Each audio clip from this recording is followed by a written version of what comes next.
Oli motor merupakan salah satu hal penting yang harus diperiksa secara rutin. Oli yang masih dalam keadaan baik dapat memberikan jarak tempuh yang lebih jauh dan menghindarkan mesin dari kerusakan. Salah satu cara mengecek kondisi oli ini adalah membaca dipstick oli motor yang bisa kita lakukan sendiri. Maka dari itu, tonton sampai habis dan semoga bermanfaat. Hal pertama yang perlu dilakukan adalah menempatkan motor pada permukaan yang rata.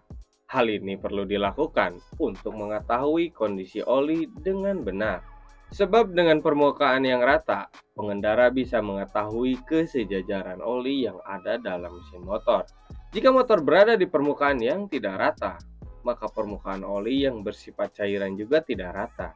Bisa jadi di satu sisi permukaan oli berada di bawah, sedangkan di sisi permukaan lainnya berada di garis atas. Hal tersebut menyebabkan pemeriksaan oli menjadi tidak akurat. Gunakan juga standar tengah untuk memarkirkan sepeda motor. Jika kalian menggunakan standar tengah, maka posisi motor akan sejajar dan juga tegak. Langkah selanjutnya untuk mengecek oli motor adalah dengan mendinginkan oli mesin terlebih dahulu. Ketika mesin digunakan, oli akan bekerja dengan melumasi semua bagian mesin motor. Hal ini membuat olinya menyebar ke seluruh bagian mesin, sehingga tidak bisa mengetahui seberapa tinggi permukaan oli yang sesungguhnya.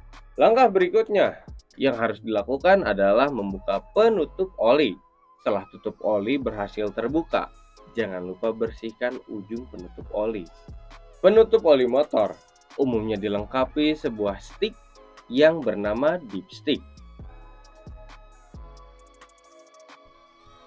Alat ini akan membantu untuk mengetahui seberapa banyak oli mesin yang tersisa. Setelah dipstick dibersihkan, selanjutnya periksa ketinggian oli pada motor. Caranya yaitu masukkan kembali tutup oli ke tempatnya dengan gerakan menutup seperti biasa, yaitu putar ke kanan namun jangan sampai tertutup dengan kuat. Setelah itu, bukalah kembali tutup cover oli ini dan perhatikan ujungnya.